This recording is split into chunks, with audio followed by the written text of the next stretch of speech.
자, 이거 맛있는데 밥만 먹어봐. 내가 배가 불러서 그래. 축축하게 젖은 젓가락 끝이 당신의 식판 위로 넘어옵니다. 방금 전까지 상사의 입안을 드나들던 그 젓가락에는 붉은 양념과 타액이 번들거리고 있습니다. 거절할 틈도 없이 뚝 잘려나간 함박 스테이크 반쪽이 당신의 밥 위로 툭 떨어집니다. 소스는 밥알 사이로 스며들고 당신의 비위는 바닥으로 곤두박질 칩니다.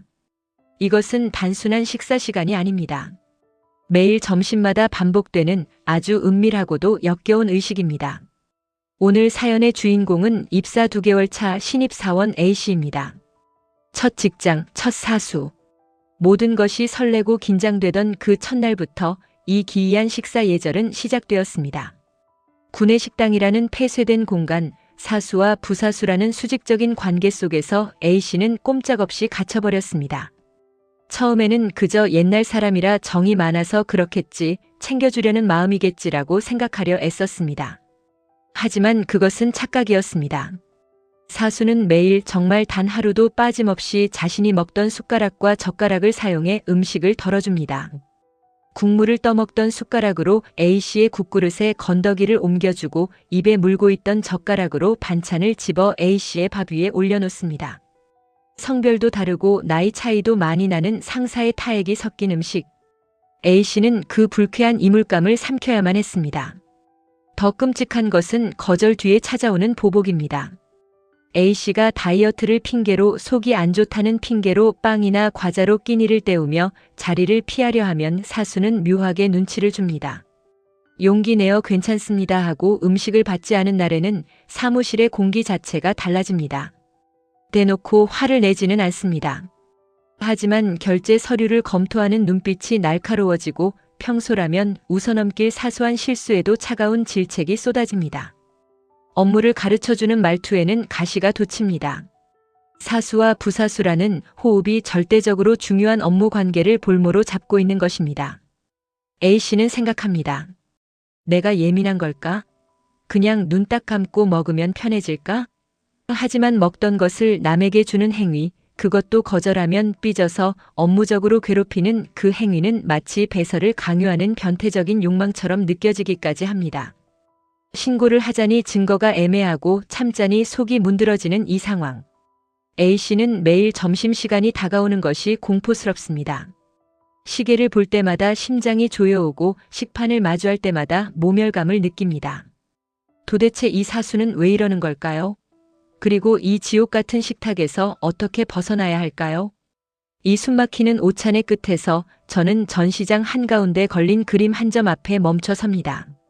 흑백의 잉크로 그려진 단순하지만 날카로운 선들이 시선을 사로잡습니다. 작품 얼룩진 호의입니다. 그림을 자세히 들여다보십시오. 하얀 여백 위에 가느다란 검은 선 하나가 끊어지지 않고 이어져 있습니다. 그 선은 마치 숟가락이나 젓가락처럼 보이는 매끄러운 곡선을 그리다가 끝부분에 이르러 걷잡을 수 없이 엉키고 꼬여버립니다. 그것은 마치 엉망으로 뭉쳐진 실타래 같기도 하고 억지로 구겨 넣은 오물 같기도 합니다. 우아하게 시작된 선이 끝내 혼돈으로 변해버린 이 형상은 호의라는 가면을 쓴 채 상대방의 영역을 침범하는 사연 속 상사의 뒤틀린 심리를 시각화하고 있습니다. 여백은 A씨의 깨끗한 마음이었으나 그 위로 침범해 들어온 검은 선은 결코 섞일 수 없는 이물질처럼 겉돌고 있습니다. 심리학적으로 이 상사의 행동은 경계선 침범의 전형입니다. 타인과 자신 사이에는 물리적, 정서적 경계가 존재해야 하는데 이 상사는 그 경계를 무너뜨리는 것에서 자신의 권력을 확인합니다. 자신이 먹던 음식을 상대가 받아먹는 행위를 통해 그는 무의식적으로 너는 내 타액까지도 받아들여야 하는 존재라는 상하관계를 각인시키는 것입니다. 이것은 일종의 영역 표시이자 나르시시즘적인 확장입니다. 당신을 독립된 인격체가 아니라 자신의 연장선상에 있는 소유물로 인식하고 있을 가능성이 높습니다. 또한 거절했을 때 업무적으로 보복하는 태도는 전형적인 수동 공격이자 더블 바인드 전략입니다. 먹으면 비위가 상하고 안 먹으면 업무가 힘들어집니다. 어떤 선택을 해도 고통받게 만드는 이 상황 자체가 상사가 만들어 놓은 통제의 덫입니다. 그는 당신이 곤란해하는 모습을 즐기거나 혹은 자신의 호의를 거절당했다는 유아적인 분노를 업무라는 공적인 무기로 해소하고 있는 것입니다. 이 그림의 선이 하나로 이어져 있다는 점에 주목해 보세요. 상사와 당신의 관계는 지금 이 선처럼 엉켜 있습니다. 하지만 선은 언제나 끊을 수 있고 다시 그릴 수 있습니다. 이 관계를 재정립하기 위해서는 친절한 단호함이 필요합니다.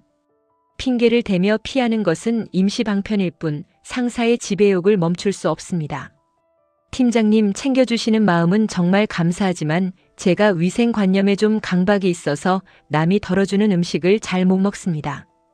죄송하지만 마음만 받겠습니다. 라고 정색하지 말고 하지만 단호하게 메시지로 전달해야 합니다.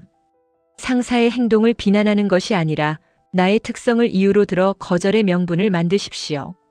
그리고 그가 태도를 바꾸어 업무적으로 차갑게 굴더라도 그 감정에 전염되지 마십시오. 그가 만드는 침묵과 냉기는 그의 몫이지 당신이 해결해야 할 과제가 아닙니다. 그림 속에 엉킨 선은 결국 종이 위의 잉크일 뿐입니다. 당신이라는 하얀 여백은 그 얼룩보다 훨씬 넓고 깨끗하다는 사실을 잊지 마십시오.